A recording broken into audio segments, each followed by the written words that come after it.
খুবই গুরুত্বপূর্ণ একটি সংবাদ শিরোনাম যেটি ভারতীয় গণমাধ্যমে প্রকাশ হয়েছে। গণমাধ্যমটির নাম হচ্ছে দ্য হিন্দু।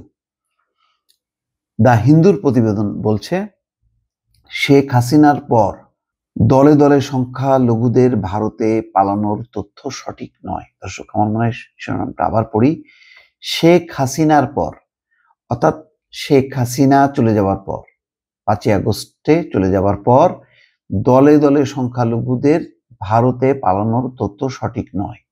ভারতীয় গণমাধ্যমগুলোই কি প্রচার করেছে, এখনো পর্যন্ত করছে, মানে একেবারে অব্যাহতভাবে অবিরাম প্রচার চালিয়ে যাচ্ছে তারা, যে বাংলাদেশি হিন্দুদেরকে নিধন করা হচ্ছে, মারা হচ্ছে এবং শত শত হাজারে হাজারে হিন্দু দেশ ছেড়ে ভারতে আশ্রয় নিচ্ছে। এই তথ্য কি সঠিক? তথ্য সঠিক না। বরং দ্য হিন্দুর প্রতিবেদন প্রমাণ করেছে, শেখ হাসিনা যখন ক্ষমতায় ছিলেন তখন অনেক বেশি হিন্দু বা ভারতীয় বাংলাদেশে প্রবেশের চেষ্টা চালিয়েছে এবং তাদেরকে আটক করেছে। এটা হচ্ছে একেবারে তথ্য পরিসংখ্যান দিয়ে, বছরওয়ারি পরিসংখ্যান দিয়ে প্রমাণ করেছে তারা, যে শেখ হাসিনার সময় বরং ভারতে অনুপ্রবেশের সংখ্যা অনেক বেশি ছিল। দর্শক, কি সেটা খুবই গুরুত্বপূর্ণ এই খবরটি, যে বাংলাদেশের বিরুদ্ধে যে অপপ্রচার, সেই অপপ্রচার যে সত্য না, এটা বিভিন্নভাবে প্রমাণ হচ্ছে। বিভিন্ন আন্তর্জাতিক গণমাধ্যম প্রকাশ করছে, বাংলাদেশের মিডিয়া বলছে। কারণ বাংলাদেশের মিডিয়া বললে তো ভারত বিশ্বাস করবে না, আন্তর্জাতিক যারা সংস্থা তারাও বলবে যে এটা হয়তো সরকার করাচ্ছে। কিন্তু এখন ভারতের গণমাধ্যম সেটা বলছে। কি বলছে সেটা দেখেন। ছাত্র জনতার অভ্যুত্থানে শেখ হাসিনা পালিয়ে যাওয়ার পর বিভিন্ন ভারতীয় সংবাদ মাধ্যমে প্রকাশিত বাংলাদেশি সংখ্যালঘুদের ভারতে পালিয়ে যাওয়ার খবর সত্য নয়। রোববার ভারতীয় সংবাদ মাধ্যম দ্য হিন্দুর প্রকাশিত তথ্যে বিষয়টি জানা গেছে। দ্য হিন্দু জানিয়েছে, গণমাধ্যম, এই ধরনের কোনো ঘটনা ঘটেনি। হাসিনার সরকারের পতনের পর দলে দলে মানুষের ভারতে পালিয়ে যাওয়া বা ভারতে ঢোকার কোনো চেষ্টা হয়নি। দ্য হিন্দু বাংলাদেশ ভারত সীমান্তে অবৈধ অনুপ্রবেশের চেষ্টার একটি তথ্য প্রকাশ করেছে। অবৈধভাবে অনুপ্রবেশের যে চেষ্টা চালিয়েছে তার একটা তথ্য, সেই তথ্য প্রমাণ করছে কি দেখেন। এতে দেখা গেছে গত 5ই আগস্টের পর থেকে 27শে নভেম্বর, 5ই আগস্টের পর থেকে 27শে নভেম্বর পর্যন্ত ভারতীয় সীমান্ত রক্ষী বাহিনী বিএসএফ 1993 জন বাংলাদেশিকে আটক করে।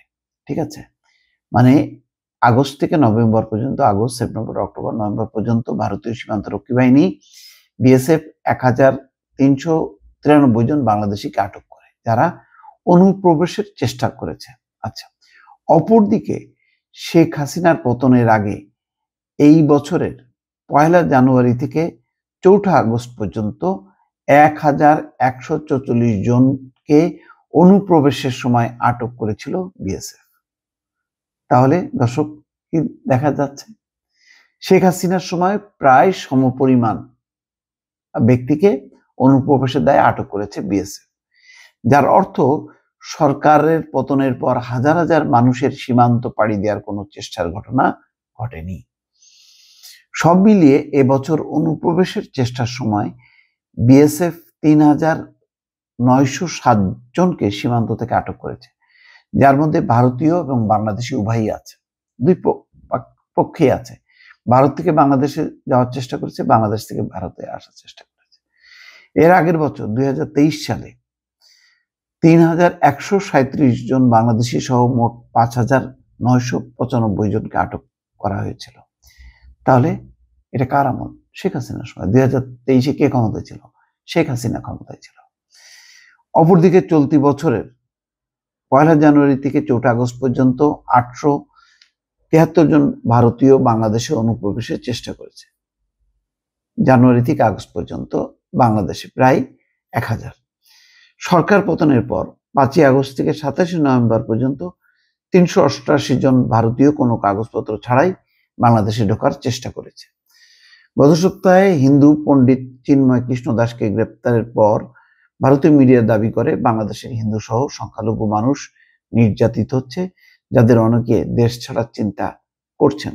তবে এখন পর্যন্ত চিন্ময় ইস্যু নিয়ে এই ধরনের কোনো পরিস্থিতির সৃষ্টি হয়নি বলে জানিয়েছে বিএসএফ। দর্শক, এটি বাংলাদেশের কোনো খবরের তথ্য না, এটা হচ্ছে ভারতীয় সংবাদ মাধ্যম, গণমাধ্যম দ্য হিন্দুর প্রতিবেদন। এখন বলেন কি পরিমাণ অপপ্রচার চলেছে বাংলাদেশের বিরুদ্ধে। দর্শক, ভালো থাকবেন। আল্লাহ হাফেজ।